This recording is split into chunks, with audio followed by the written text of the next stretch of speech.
মৰমৰ ছাত্ৰ ছাত্ৰীসকল, আজি আমি বহু দিনৰ মূৰত লগ পালোঁ। আজি আশা কৰোঁ সকলোৱে ভালে আছে। আজি আমি আলোচনা কৰিম চেপ্টাৰ নাম্বাৰ 2 হ'ব ৰব সলিউশন। এটা সলিউশন বুলি ক'লে প্ৰথমতে আমি সলিউশন মানে what is mean by solution. Solution means what? Homogeneous mixtures of two or more components can form a solution. Homogeneous মানে হ'ল সমঅৰ্থ মিশ্ৰণ,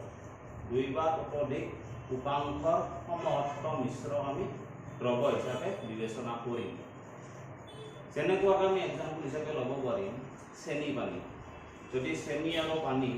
আমাৰ নিৰ্দিষ্ট পৰিমাণত মিহলাই দিয়া হয় তেতিয়া তাৰ ফলত আমি কি পাম? সলিউশন পাম। আৰু সেই সলিউশনটো কমপ্লিটলি আমাৰ চেনিখিনি পানীত দ্ৰৱীভূত হ'ব, সলিবল হ'ব। গতিকে তেনেকুৱা সলিউশনক আমি হোমোজেনিয়াছ মিক্সাৰ হিচাপে বিবেচনা কৰিম। গতিকে আমাৰ সলিউশনৰ ডেফিনেশ্যন হৈ গ'ল। এবার নেক্সট আছে সলিউশন বুলি ক'লে আমি দুটা কম্পোনেন্ট পাম, দুটা উপাংশ পাম। এটা হ'ব সলিউট, এটা হ'ব সলিউট আৰু আনটো হ'ব আমাৰ সলভেন্ট। অৰ্থাৎ এইটো হ'ব আমাৰ দ্ৰব্য আৰু এইটো হ'ব আমাৰ দ্ৰাৱক। গতিকে যদিহে এটা সলিউশন হ'ব লাগে, সলিউশন হ'ব লাগিলে মিনিমাম আমাক দুটা কম্পোনেন্টৰ প্ৰয়োজন হয়। তাৰ এটা হ'ব সলিড আৰু আনটো হ'ব আমাৰ সলভেন্ট। এটা উদাহৰণ হিচাপে যদি আমি চোৱা যায় বা এক্সাম্পল হিচাপে সল্ট ওয়াটাৰ আমাৰ দুটা উপাংশ আছে বা দুটা কম্পোনেন্ট আছে। এটা হ'ব আমাৰ সল্ট হ'ব আৰু আনটো হ'ব আমাৰ ওয়াটাৰ। সিমিলাৰলি যদি আমি মিল্ক ওয়াটাৰৰ কথাটো আলোচনা কৰা যায়, মিল্কৰ দুটা কম্পোনেন্ট আছে মিল্ক ওয়াটাৰৰ, এটা হ'ব আমাৰ মিল্ক আৰু আনটো হ'ব ওয়াটাৰ। গতিকে আমাৰ তেনেকুৱাকৈ উপাংশ অনুযায়ী আমি সলিউশনবিলাকক বাইনাৰী সলিউশন, ট্ৰাইনাৰী সলিউশন এনেকুৱা ধৰণে আলোচনা কৰা যায়। এতিয়া কথাটো হ'ল কি, বাইনাৰী সলিউশন মানে কি? বাইনাৰী সলিউশনত আমি অৰ্থাৎ দ্বি উপাংশযুক্ত দ্ৰৱ মানে হ'ব কি, যদিহে সলিউশন এটা উপাংশ দুটা থাকে অৰ্থাৎ কম্পোনেন্ট দুটা থাকে। আগৰ এক্সাম্পলবিলাকে যেনেকুৱাকৈ সল্ট ওয়াটাৰ, মিল্ক ওয়াটাৰ, এইবিলাক হ'ব দ্বি উপাংশযুক্ত বা বাইনাৰী সলিউশন। যেহেতু তাত আমাৰ কম্পোনেন্ট দুটা আছে, সল্ট ওয়াটাৰৰ ক্ষেত্ৰত নিমখ পানী আৰু মিল্ক ওয়াটাৰৰ ক্ষেত্ৰত গাখীৰ পানী আছে। এইবাৰ আমি নেক্সট আলোচনা কৰিম টাইপস অফ সলিউশনস অৰ্থাৎ সলিউশনৰ প্ৰকাৰ। এতিয়া আমি যদি সলিউশনৰ প্ৰকাৰ হিচাপে লোৱা যায়, সলিউশন সাধাৰণতে আমি তিনিটা ভাগত ক্লাসিফাই কৰিব পৰা যায়। এটা হ'ব গেছিয়াছ সলিউশন অৰ্থাৎ গেছীয় দ্ৰৱ। এটা গেছীয় দ্ৰৱৰ ক্ষেত্ৰত যিটো আমাৰ সলভেন্ট হ'ব অৰ্থাৎ দ্ৰাৱক হ'ব, সেই দ্ৰাৱকটো সদায় আমি গেছীয় অৱস্থাতহে পাম, অৰ্থাৎ গেছত থাকিব। আৰু দ্ৰব্যবিলাক অৰ্থাৎ আমাৰ সলিউটবিলাক আমাৰ গেছ হ'ব পাৰে বা আমাৰ লিকুইড হ'ব পাৰে বা আমাৰ সলিড অৱস্থাত থাকিব পাৰে। এইবাৰ নেক্সট আমি চাম 2 নম্বৰ 5 লিকুইড সলিউশন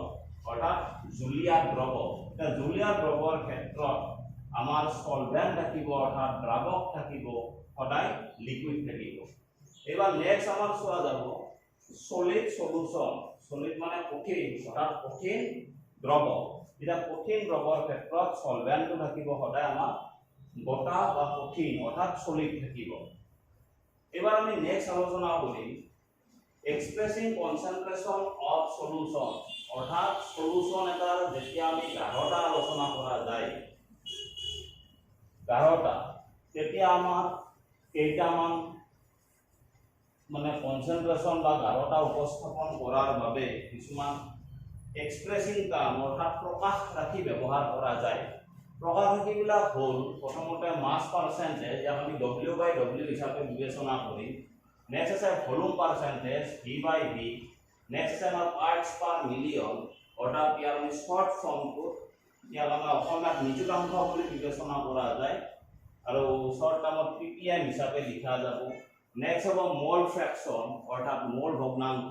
ইয়াক আমি 100 দ্বাৰা ৰিপ্ৰেজেন্ট কৰিম। নেক্সট আছে আমাৰ মোলাৰিটিক আমি কেপিটেল M দ্বাৰা ৰিপ্ৰেজেন্ট কৰা যাব। নেক্সট মোলালিটি, এইটো হ'ব আমাৰ স্মল m দ্বাৰা ৰিপ্ৰেজেন্ট কৰা যাব। এতিয়া এইবিলা সাধাৰণতে আমি ফাৰ্ষ্ট ইয়াৰত ফাৰ্ষ্ট চেপ্টাৰটো পাইছিলো বেসিক কনসেপ্ট অফ কেমিষ্ট্ৰি। এই চেপ্টাৰটো অলৰেডি পঢ়ি আহিছিলো, পঢ়িলো। এবাৰ নেক্সট আৰু পঢ়িব লাগিব। এবাৰ প্ৰথমটো আমি চাম মাস পাৰ্সেন্টেজ। নাম্বাৰ 1 মাস পাৰ্সেন্টেজ, এইটো হ'ব W/W। এটা কম্পোনেন্ট আমিতো অলৰেডি কোৱা গৈছে এটা সলিউশনত মিনিমাম দুটা কম্পোনেন্ট থাকিব। এটা হ'ব তাৰ সলিউট আৰু আনটো হ'ব আমাৰ সলভেন্ট, অৰ্থাৎ এটা হ'ব আমাৰ দ্ৰব্য আৰু আনটো হ'ব দ্ৰাৱক। এতিয়া আমি যদি এটা নিৰ্দিষ্ট কম্পোনেন্টৰ মাস পার্সেন্টেজ উলিয়াব যাও সলিউশন এটা, তেতিয়া আমি কেনেকৈ উলিয়াম? মাস percentage of a component equal to mass of the component into 100 divided by total mass of all the components in the solution তাৰমানে কি অসমীয়া হ'ব কি আমাৰ হৰ শতাংশ এটা দ্ৰৱত থকা উপাংশ এটাৰ হৰ শতাংশ ইকুৱেল টু উপাংশটোৰ হৰ ইনটু 100 ডিভাইড বাই আমাৰ দ্ৰৱত যিমানটা উপাংশ থাকিব সেই উপাংশবিলাকৰ যোগফলটো। এইটো হ'ব আমাৰ মাস পাৰ্সেন্টেজ উলিওৱা নিয়ম। সাপোজ আমি 10% W/W NaCl একোয়াস সলিউশনৰ কথা যদি আমি আলোচনা কৰা যায়, একোয়াস সলিউশন অৰ্থাৎ 10% W/W সোডিয়াম ক্লোৰাইডৰ জলীয় দ্ৰৱ, ইয়াত যদি আলোচনা কৰা যায় ইয়াৰ আমাৰ কি হ'ব? ওভাৰঅল সলিউশনটো মাছটো এনেকুৱা সিচুৱেশ্যনত বা পাৰ্সেন্টেজৰ ক্ষেত্ৰত আমি 100 গ্ৰাম বুলি ধৰি লম, অৰ্থাৎ সোডিয়াম ক্লোৰাইড প্লাস ওয়াটাৰ,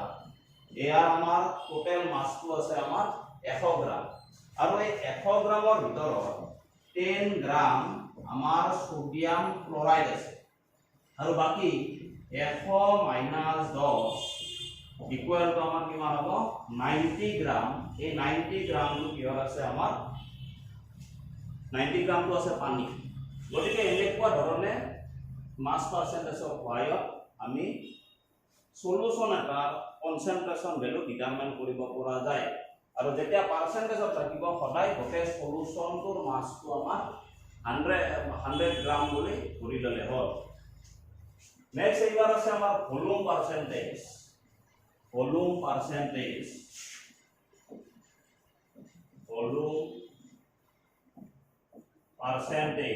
ইয়াক আমি V/V দ্বাৰা উপস্থাপন কৰিম। মাস পাৰ্সেন্টেজৰ নিচিনা একে ডেফিনেশনে হ'ব, জাস্ট আগতে আমি মাসত ৰিপ্ৰেজেন্ট কৰা আছিলো অৰ্থাৎ ভৰত ৰিপ্ৰেজেন্ট কৰা আছিলো, এইবাৰ আমি আয়তনত ৰিপ্ৰেজেন্ট কৰিম বা ভলিউমত ৰিপ্ৰেজেন্ট কৰিম। গতিকে কি হ'ব? Volume percentage of A component equal to volume of the component into 100 divided by total volume of all the components in the solution। গতিকে আমি যেতিয়া আয়তন শতাংশ এটা নিৰ্দিষ্ট উপাংশৰ বাবে উপস্থাপন কৰিম, তেতিয়া আমি কেনেকুৱা উপস্থাপন কৰিম? যিটো কম্পোনেন্ট বা যিটো উপাংশৰ আমি আয়তনটো উলিয়াব গৈছো সেই উপাংশটোৰ আয়তন পূৰণ 100 ডিভাইড বাই আমাৰ দ্ৰৱটো যিকেইটা উপাংশ আছে সকলোবিলাক উপাংশৰ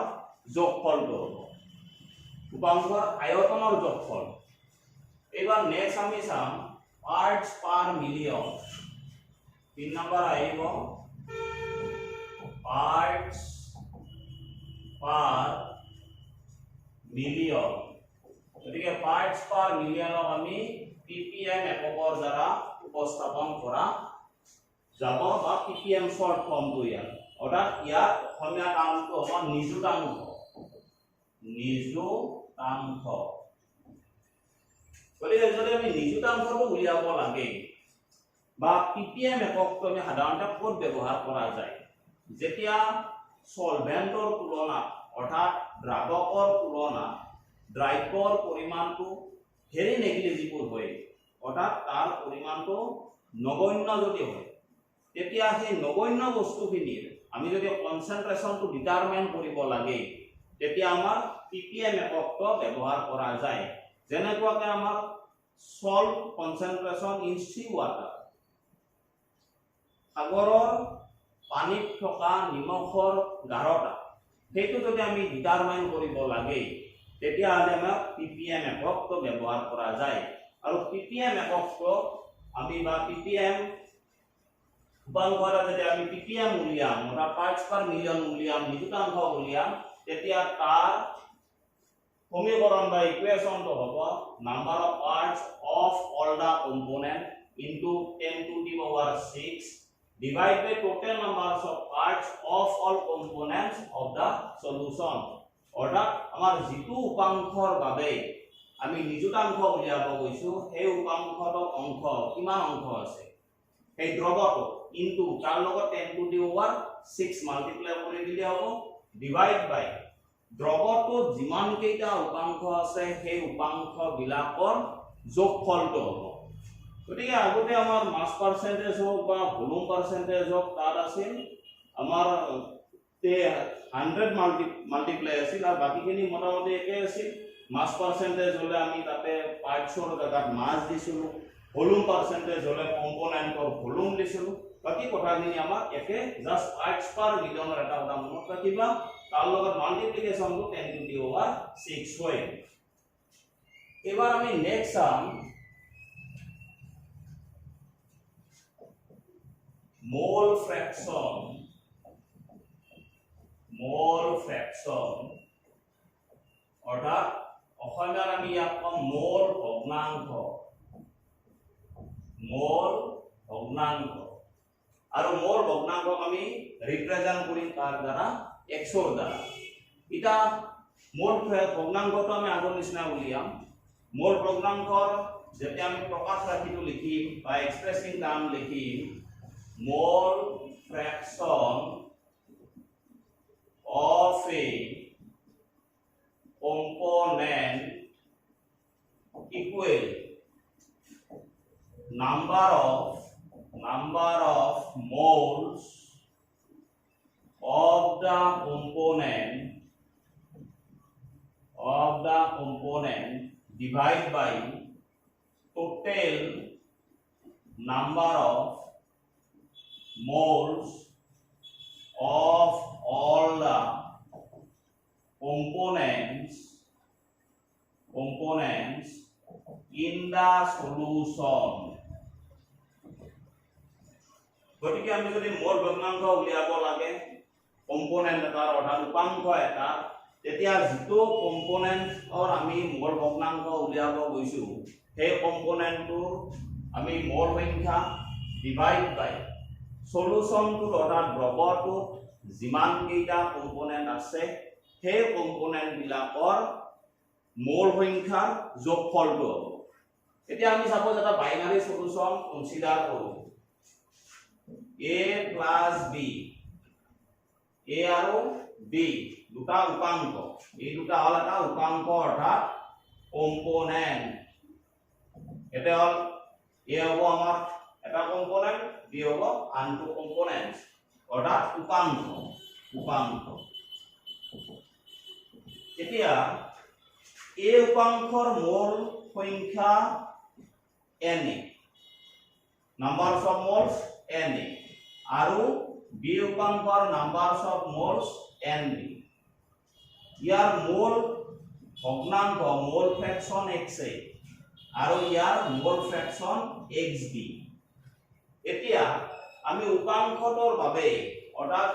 a উপাংশটোৰ বাবে মোল ফ্ৰেকচন কেনেকুৱাকৈ উলিয়াম গতিকে মোল ফ্ৰেকচন অফ component A এটি হ'ব আমাৰ x ইকুৱেল টু কি হ'ব A উপাংশটো numbers of moles অৰ্থাৎ component A এর numbers of moles Na divide by total number of moles of all the sum of total numbers of moles of all the components মানে উপাংশ যিমানটা আছে দ্ৰৱটোত সকলোবিলাক উপাংশৰ মোল সংখ্যাৰ যোগফল গতিকে আমাৰ এই উপাংশ কেইটা আছে দুটা আছে এটা আছে আমাৰ A আনটো হ'ব B গতিকে ইয়াৰ মোল সংখ্যা আছে numbers of moles Na plus next আমাৰ B ৰ আছে নাম্বাৰস অফ মোলস NB গতিকে এই উপাংশৰ বাবে মোল ফ্ৰেকচন মোল ভগ্নাংশ x ইকুৱেল Na ডিভাইড বাই Na প্লাস NB হ'ব একেদৰে আমি যদি B উপাংশটোৰ বাবে মোল ফ্ৰেকচন উলিয়াব লাগে তেতিয়া কি হ'ব x b ইকুৱেল এইবাৰ B উপাংশৰ নাম্বাৰস অফ মোলস আহিব গতিকে B উপাংশৰ যদি নাম্বাৰস অফ মোলস আই NB হ'ব ডিভাইড বাই Na প্লাস NB গতিকে এটা সলিউশনত যিমানটা উপাংশই নাথাকক কিয় তাৰ প্ৰত্যেকটো উপাংশ বা প্ৰত্যেকটো কম্পোনেন্টৰে এই পদ্ধতিৰ সহায়ত আমি নাম্বাৰস অফ মোল ফ্ৰেকচনটো উলিয়াব পৰা যায় অৰ্থাৎ মোল ভগ্নাংশটো আমি উলিয়াব পাৰি নেক্সট এটা আমাৰ ইন্টাৰেস্টিং বা আমি মনত ৰাখিব লাগিব sum of mole fractions of all components in a solution is equal to 1 অৰ্থাৎ এটা সলিউশনত বা দ্ৰৱত যিমানটা উপাংশ থাকে সেই উপাংশ বিলাকৰ মোল ভগ্নাংশৰ যোগফলৰ মান সদায় আমাৰ 1 হ'ব অৰ্থাৎ আমি এই উপাংশ দুই উপাংশযুক্ত দ্ৰৱটো চালো A আৰু B মিলি আমাৰ এটা দ্ৰৱ হৈছে ইয়াৰ ক্ষেত্ৰত আমাৰ হেতু এপ্লাই হয় না নহয় আমি চাম এতিয়া আমাৰ A কম্পোনেন্ট বা A উপাংশৰ বাবে মোল ভগ্নাংশ আছিল x B কম্পোনেন্টৰ বাবে মোল ভগ্নাংশ আছিল আমাৰ xb গতিকে আমি যদি xa প্লাস xb যোগ কৰি দিয়া যায় তেতিয়া কি হ'ব Na ডিভাইড বাই Na plus Nb plus b এর ক্ষেত্ৰত কি হ'ব Nb ডিভাইড বাই Na প্লাস Nb এতিয়া যদি আমি ইয়াৰ এলসিএম লোৱা যায় Na প্লাস Nb ইয়াটো হ'ব Na plus Nb equal to 1 গতিকে আমি এটো গম পালো অৰ্থাৎ এটা সলিউশনত যিমানটা কম্পোনেন্ট নাথাকক কিয় সেই কম্পোনেন্ট বিলাকৰ মোল ভগ্নাংশৰ যোগফলৰ মান সদায় 1 হ'ব গতিকে ইয়াৰ যদি আমাৰ আৰু এটা কম্পোনেন্ট থাকিলে তাতে তেতিয়া হলে আমাৰ ইয়াৰ ক্ষেত্ৰত মোল ফ্ৰেকচনৰ যোগফলটো আহিল গতিকে এনেকুৱাতে আমি পাম অৰ্থাৎ মোল ফ্ৰেকচনৰ যোগফলটো সদায় 1 পাম সকলোবিলাক কম্পোনেন্টৰ এটা সলিউশনৰ ক্ষেত্ৰত এবাৰ নেক্সট আছে মোলাৰিটি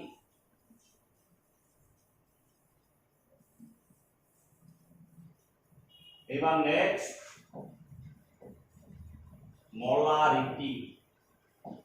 মোলারিটি আমি ক্যাপিটাল M এর দ্বারা রিপ্রেজেন্ট করি সো মোলারিটি মানে number of moles of solute present in 1 litre of solution অর্থাৎ 1 লিটার দ্রবত কিমান মোল সলিউট অর্থাৎ দ্রব্য মানে প্রেজেন্ট আছে অর্থাৎ উপস্থিত আছে সেইটোৱে হ'ব দ্ৰৱতৰ মোলাৰিটি গতিকে molarity M equal number of moles of solute divide by volume of solution in litre গতিকে ইয়াৰ আমি কি লিখিব পাৰিম NB B তো আমি সলিউটৰ কাৰণে দিছো N মানে numbers of moles next V in liter V means volume of solution গতিকে এনেকুৱা আমি মোলাৰিটি ৰিপ্ৰেজেন্ট কৰিব পৰা যায় numbers of moles of solute divide by volume of solution in litre গতিকে NB divide by V in litre কেৱল ভলিউমটো আমাৰ কিহত লাগিব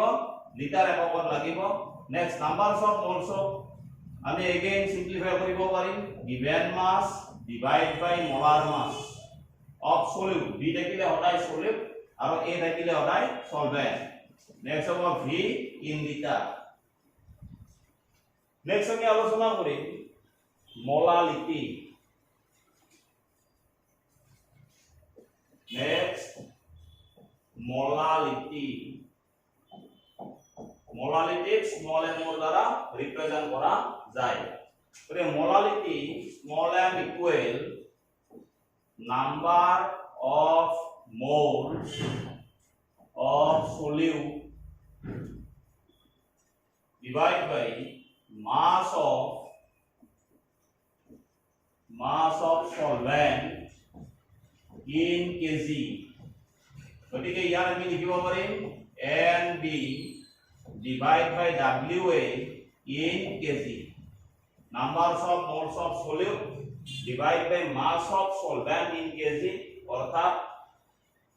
1 কেজি দ্রাবকত কিমান মোল সলিউট আছে সেইটো হ'ব এই সলিউশনটোৰ মোলালিটি গতিকে numbers of moles of solute divide by mass of solvent in KG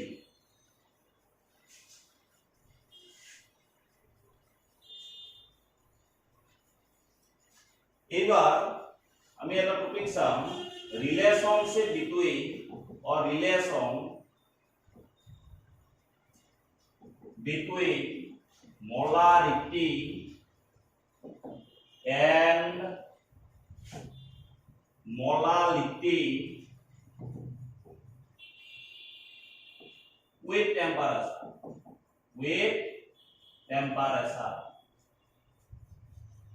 এতিয়া আমাৰ টেম্পাৰেচাৰৰ চেঞ্জৰ ফলত रिलेशन का हमें सेंस ऑफ मोलारिटी और मोलारिटी हो गई सेंस ऑफ मोलारिटी और मोलारिटी অর্থাৎ মোলারিটি আৰু মোলাৰিটি আমাৰ উষ্ণতাৰ পৰিৱৰ্তনৰ লগত কেনেকুৱা পৰিৱৰ্তন দেখুৱাই আমি এইটো চাম এতিয়া আমি ডেফিনেশন পাইছো molarity m equal numbers of moles of solute divide by volume of solution in litre তার মানে কি পাম WB divide by MB next V in litre ইয়াত যদি আমি WB তো চোৱা যায় WB মানে কি মাস অফ সলিউট অৰ্থাৎ সলিউটৰ ভর নেক্সট হ'ব molar mass of solute MB next হ'ব volume of solution in litre এটি হ'ব ভলিউম সলিউশনটোৰ ভলিউম এতিয়া আমি জানো mass does not depends upon the temperature গতিকে টেম্পারেচার উষ্ণতাৰ সৈতে মাসে আমাৰ মাসটো পৰিৱৰ্তন নহয় বা চেঞ্জ নহয় কিন্তু volume always depends upon with temperature গতিকে ভলিউমটো আমাৰ কি কৰিব টেম্পাৰেচাৰৰ লগত নিৰ্ভৰ কৰিব গতিকে যদি টেম্পাৰেচাৰ চেঞ্জ হয় ভলিউমটো চেঞ্জ হ'ব ভলিউম চেঞ্জ হোৱা মানে আলটিমেটলি মোলাৰিটি তো আমাৰ চেঞ্জ হ'ব গতিকে আমি ক'ব পাৰিম মোলাৰিটি সলিউশন এটাৰ মোলাৰিটি আমাৰ উষ্ণতাৰ পৰিৱৰ্তনৰ সৈতে পৰিৱৰ্তিত হয় এইবাৰ আমি নেক্সট চাম মোলালিটি যদি মোলালিটি চোৱা যায় small m equal NB divide by WA in KG ইয়াত আমি NB মানে কি পাম WB divide by MB divide by WA in kg এবার ইয়ার WB মানে কি mass of solute or hot next MB মানে কি molar mass of solute or molar mass next WA মানে কি আমার solvent or mass কিমান আছে অর্থাৎ দ্ৰাৱকৰ ভৰ কিমান আছে তাৰমানে আলটিমেটলি কি হ'ল আমাৰ মোলালিটি সলিউশন মোলালিটিটো আমাৰ সকলোবিলাক মাস ফেক্টৰৰ লগত ডিপেন্ডেন্ট গতিকে মাসটো আমাৰ টেম্পাৰেচাৰ বা উষ্ণতাৰ সৈতে পৰিৱৰ্তন নহয় গতিকে molality does not molarity not changes with change of temperature গতিকে আমাৰ উষ্ণতাৰ পৰিৱৰ্তনৰ সৈতে মোলালিটিৰ কেতিয়াও পৰিৱৰ্তন নহতে কিন্তু মোলাৰিটিটো উষ্ণতাৰ পৰিৱৰ্তনৰ সৈতে পৰিৱৰ্তন ঘটিব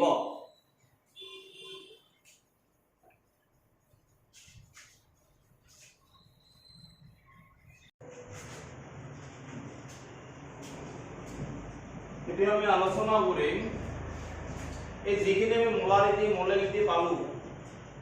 তা আমি প্ৰবলেমত কেনেকুৱা ধৰণে এপ্লাই কৰিম তাৰ কাৰণে আমি দুটা প্ৰবলেম লৈছো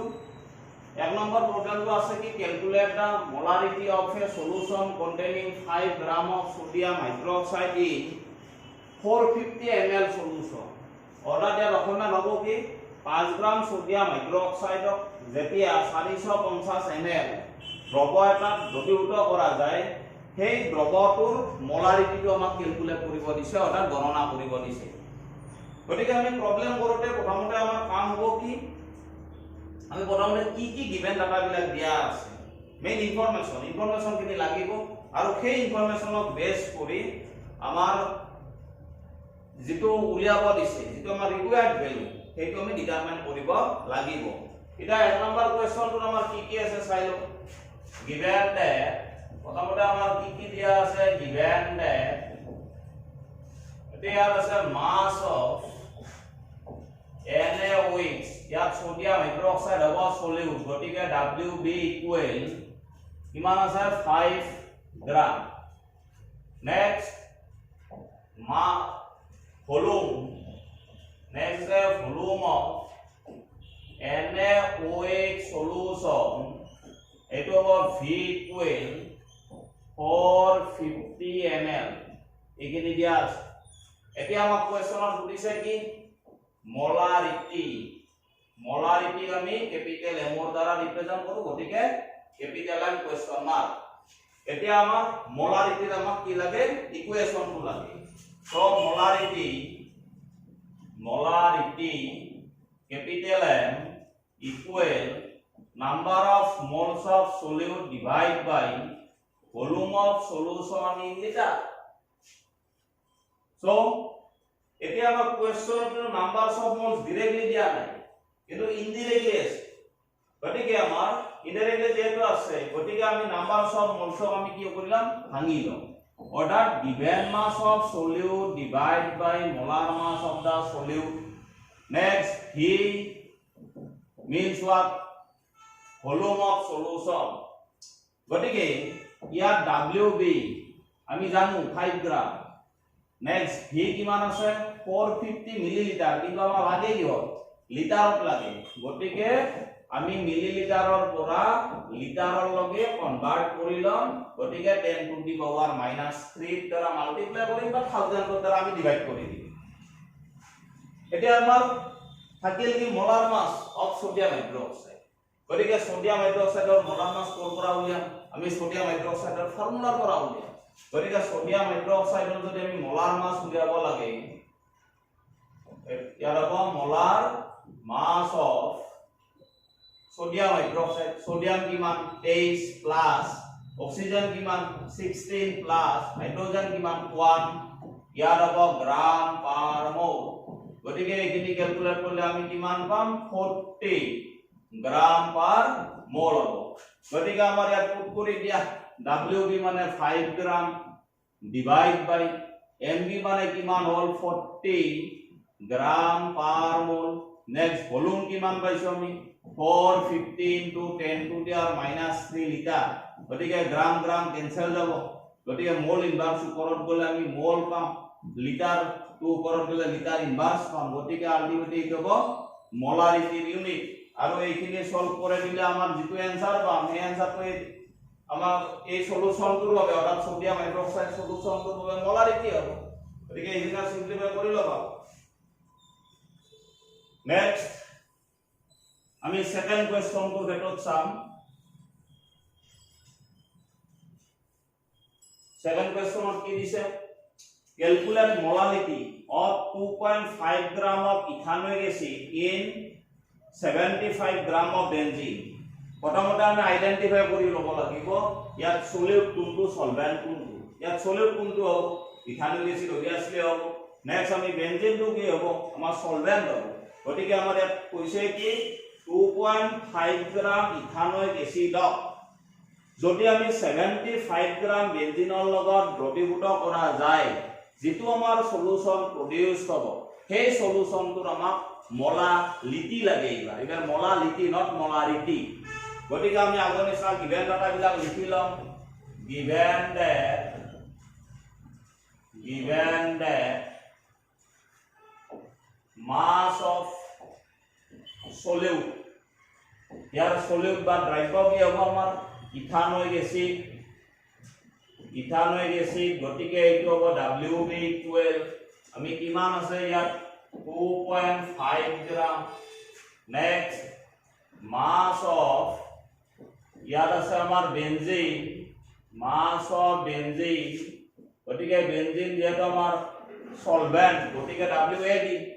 গতিকে ইয়াত আমি কিমান পাম 75 গ্রাম পাম এতিয়া আমাক সলিউশনটোৰ মোলালিটি লাগে molality of the solution equal to question mark এতিয়া আগৰ নিচিনা ইকুয়েশনটো লিখি ললিয়ম we know that molality small m equal numbers of moles of solute divided by mass of solvent in kg গতিকে কেজিত লাগিব সলভেন্টৰ মাস আমাৰ ইয়াত গ্ৰামত আছে গতিকে 75 into 10 to the minus 3 kg লগে কনভার্ট কৰি ললে হ'ব নেক্সট আমাৰ ইয়াত নাম্বাৰস অফ মোলস ডাইৰেক্টলি দিয়া নাই আমাৰ দিয়া আছে কি গিভেন মাস অফ সলিউট দিয়া আছে গতিকে আমি কি কৰিম আগৰ নিচিনা mass of solute divide by molar of mass of solute গতিকে এইটো হ'ব numbers of moles of solute গতিকে WA in kg গতিকে ইয়াৰ আমাৰ ভ্যালু বিলাক পুট কৰি দিলে হ'ব গতিকে পুট কৰাৰ আগতে আৰু এটা আমাৰ কাম আছে কামটো কি ইয়াত আমি WB টো জানো 2.5 গ্রাম হ'ব নেক্সট WA জানো আমি এইটো ভ্যালু হ'ব কিন্তু আমাৰ MB টো ডাইৰেক্টলি দিয়া নাই প্ৰবলেম কিন্তু আমাৰ ডাইৰেক্টলি নিদিলেও একচুয়ালি আমি উলিয়াব পাৰিম কেনেকৈ পাৰিম ইথানোইক এসিডৰ আমাক কি লাগে মোলাৰ মাসটো লাগে molar mass of ethanoic acid ethanoic acidৰ ফৰ্মুলা CH3COH গতিকে কাৰ্বনৰ হ'ব 12 atomic mass 3 into hydrogen 1 plus carbon 12 plus oxygen হ'ব আমাৰ 16 plus এইটো হ'ব 16 plus 1 ইয়াত আমি পাম গ্রাম পার মোল গতিকে এইখিনি যদি আমি ক্যালকুলেট কৰিলে আমি কিমান পাম 60 গ্ৰাম পাৰ মোল পাম গতিকে ইয়াৰ ভ্যালু বিলাক পুট কৰি দিয়া WB means what 2.5 gram divided by MB মানে কিমান হ'ব 60 গ্রাম পার মোল divided by WA কিমান হ'ব 75 into 10 to the minus 3 kg আৰু প্ৰবলেম বিলাক কৰিলে সদায় ইউনিট বিলাক পুট কৰবা so ইবাম 2.5 into 10 to the minus 3 to কৰন গলে 10 কিউ হ'ব next 75 into 60 পাম গতিকে মোল টু ইনভার্স 2 কৰন গলে মোল পাম ডিভাইড বাই কেজি গতিকে এইখিনি কৰিলে আমাৰ এইখিনি সলভ কৰিলে বা সিম্পলিফাই কৰিলে আমাৰ প্ৰবলেমটো কি হৈ যাব সলভ হৈ যাব গতিকে এনেকুৱা ধৰণে আমাৰ সলিউশন এটা মোলাৰিটি হোক বা মোলালিটি হোক আমি উলিয়াব পৰা যায় গতিকে আজি ক্লাসটোত আমি এইখিনিতে শেষ কৰিম গতিকে নেক্সট আৰু তেনেকুৱা ধৰণে আমি প্ৰবলেম পাতি লৈ আৰু বিশদভাৱে আলোচনা কৰিব যত্ন কৰিম ধন্যবাদ